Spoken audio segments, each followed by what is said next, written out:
But coming back to governance, what I want to give you an historical perspective, as this was, I said, a very interesting thing about this historical perspective, but I come back to say that governance is a very old word that is coming from the Greek or Latin. In Latin it's gubernare, and that means to navigate, to drive a boat. And after, if we look a bit further, we see that this word comes from in the Middle Age. Yes, the definition is different in the United Kingdom and in France. In United Kingdom, it means the power sharing between the different classes in the society.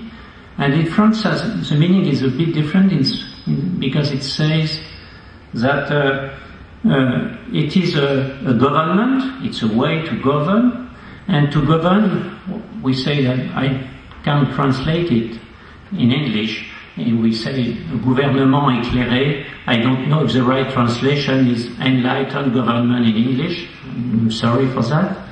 But it means that that was something that is quite different than the power sharing. It means that people that govern make it with the respect of the different values of the different people in the country. So, just to give you a very quick overview of that, of the word, and you have three boxes on the slides. The first one is, what is governance for the firms? What is governance from the territories? And what is what we call now the global governance? And that shows you that from an historical point of view, there was different paths to develop the concept of government. The concept has been developed in the 90s, first by economists. The most known of them is Williamson. And Williamson was looking for instruments that provide a better coordination within a firm, a better coordination than the market. So something that could be more efficient than the market and with lower transaction costs.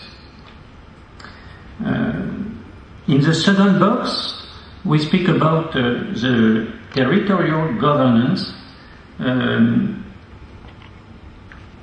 The question there is quite different. The question is to adapt the public policies and to reform the public administrations. And in the United Kingdom, for example, that means to privatize some public services and to have it's roads that made that, and the objective is to have a minimal government and to leave the main part of the governance to public enterprise. And in France, the meaning is a bit different. They say they see the governance as a support to the government to help them to be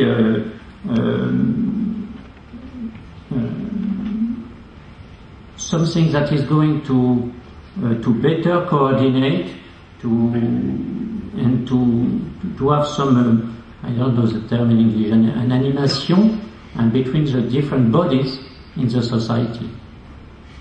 And finally, to go to the global governance, that is what we apply to the water resources, and that is the most common understanding of the governance. It is what are the new ways to govern and to adapt the public policies in a context that is more uncertain, that is fragmented among different stakeholders, and where the legitimacy of the government is more and more disputed and disputed. So it means, yes, for this part, and I will stop there. So to explain you that you have very parallel paths to see what is the evolution of the governance from an historical approach. And yes, the first part for economics, that is very important for water services as firms. The second one is more on the territorial side, and that is something that we see, for example, in France for the concerted action we develop around water management. And the last one that is more global, and that is, for example, to deal with water resources at an higher scale, for a country scale or a region scale, for example. Thank you, Mr. President. Thank you, Mr. Olivier. Thank you. Very interesting.